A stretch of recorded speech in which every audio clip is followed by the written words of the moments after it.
Alors, je pense pas qu'il avait désiré ça, mais j'ai un tweetos qui est maintenant parce qu'il sait qu'on est spécialisé en islam, mais apparemment lui il n'était pas au courant, qui qui débarque en fait, qui débarque un peu, je pense, dans les discussions conflictuelles, enfin dans la dialectique qu'il peut y avoir sur Twitter à propos du Coran entre les gens qui dénoncent la dangerosité de l'islam et ceux qui se font avocats d'islam, mais qui souvent sont plutôt entraînés et utilisent les arnaques d'avocats de la paix classiques qu'on connaît, mais qui généralement essaient d'éviter les autoroutes, parce qu'ils savent qu'ils se font prendre immédiatement.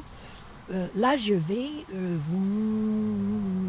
Ah merde, la photo, elle passe pas bien. Attends. Bon, voilà, ça a l'air arrangé. J'avais la photo qui avait l'air de pas bien passer.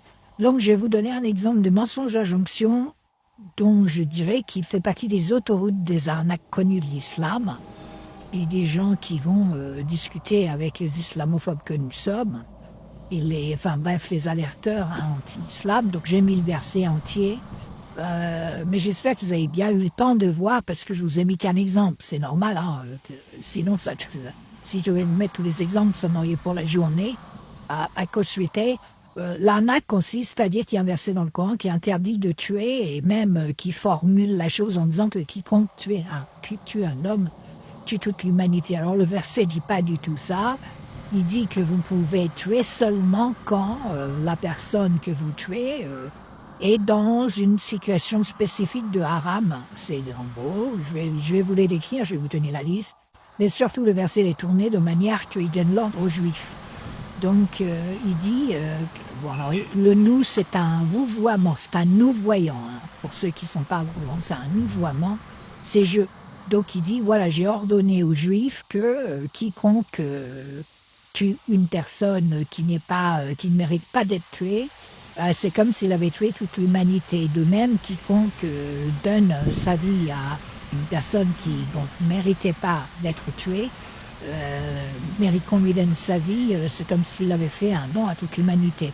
Il dit, j'ai ordonné ça aux Juifs. Hein. Il dit, c'est pourquoi j'ai prescrit pour les enfants d'Israël. Et ensuite, il explique que ces messagers sont venus avec des preuves. Donc ça, c'est une des grandes erreurs du Coran, puisqu'il est venu évidemment avec aucune preuve. Parfois, c'est traduit par signe, ce qui fait que c'est pas vraiment une erreur de l'arabe, c'est une erreur. Enfin, c'est pas forcément une erreur du Coran, ça peut être, en tout cas, signe ou preuve.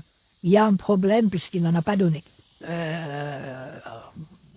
Bon, après, et puis voilà, et il dit, malheureusement, les gens désobéissent. Voilà. Ils gênent. Bon, le verset, alors il faut savoir que le Coran ordonne de tuer plein de gens. Déjà, tous les gens qui refusent l'islam doivent être exécutés. C'est le verset 9.5, c'est le verset 291, c'est tout un tas de versets. Il y en a des dizaines hein, qui ordonnent d'exécuter. Le verset 8.57 ordonne avant de les exécuter, de les torturer en public pour que les autres sachent, soient intimidés, soient effarouchés, c'est le terme que la traduction officielle donne, etc. Donc évidemment, ça aurait été une contradiction totale si Denis l'ordonne de pas tuer les gens, alors que... Non, ce qu'il dit, c'est j'ai ordonné aux Juifs de ne tuer personne, sauf ceux qui méritent, bien sûr. C'est-à-dire de ne tuer que ceux qui méritent, et on ne sait pas s'il l'ordonne vraiment aux musulmans. Le verset n'est pas clair là-dessus parce que il commence par j'ai ordonné aux Juifs, donc c'est quand même un peu spécifique. Ensuite, là, ce que vous avez vu avant la photo du verset, ce sont les propagandistes de l'islam qui essaient de faire croire que le Coran estime que le Coran ordonne de jamais tuer personne. Bon, c'est faux évidemment, mais pourtant ils utilisent, mais sans hésitation. C'est ça qui est incroyable. C'est-à-dire qu'ils savent à l'avance. C'est pour ça que j'ai mis l'affiche mensonge à jonction. Ils savent à l'avance que n'importe qui peut vérifier que c'est un mensonge, mais ils le font quand même. Alors maintenant, il faut comprendre pourquoi ils mentent. Eh bien, parce qu'ils se disent les gens vérifieront pas. Déjà, il y a une partie des gens qui vérifieront pas, ceux-là se feront avoir. Et une partie des gens même qui n'iront pas l'article de presse, ils diront que le titre et ça leur suffira. Par exemple, des islamo-gauchistes, des LFistes, Ils vont prendre en photo le titre en disant, regardez, tel journal a publié un imam disant, appelant la paix. Voilà. Donc on a cette technique de mensonge à joujou qui n'est pas courante en Occident. Le menteur respecte, entre grands guillemets, respecte les gens à qui il ment, il essaye de ne pas se faire démasquer, il fait des efforts.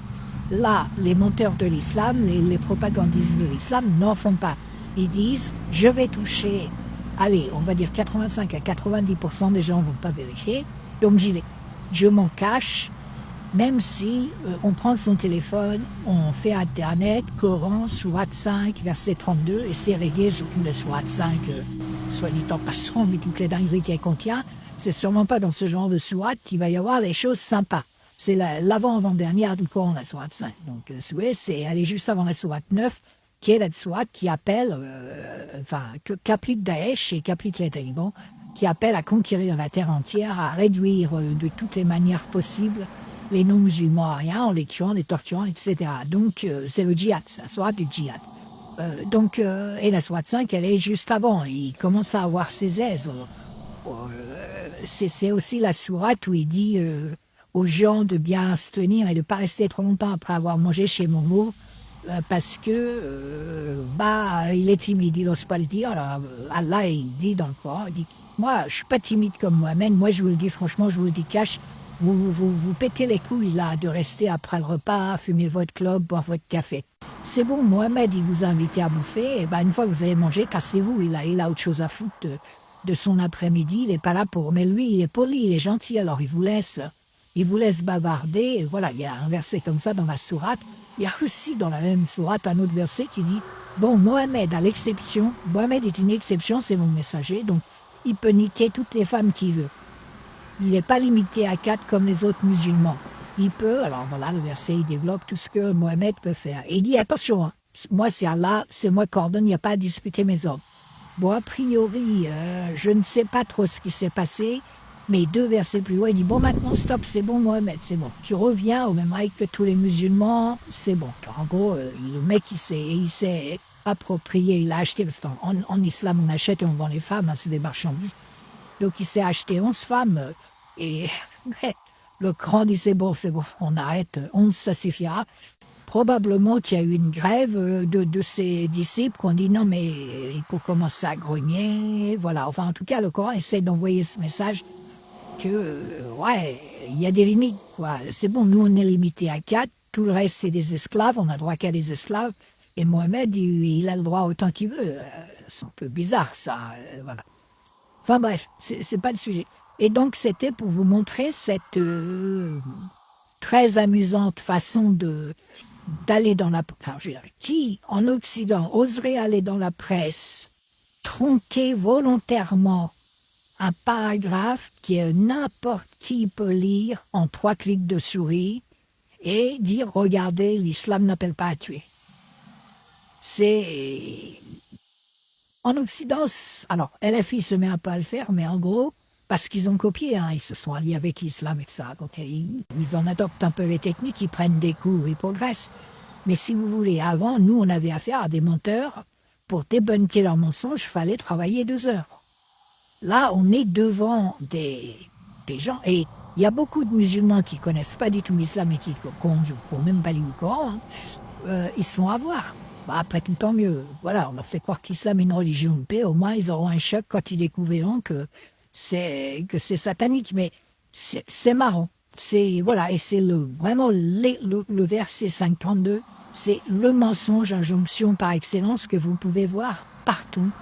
Parce que vous avez des gens qui s'y connaissent pas en islam et qui diffusent ce mensonge de bonne foi.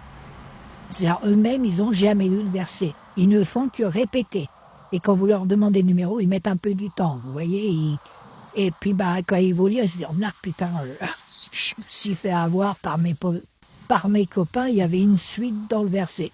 Par ailleurs, il est précisé, évidemment, comme toujours dans l'islam, que les gens qui méritent d'être tués, il y a la liste, les tafsirs précises, les hadiths précises.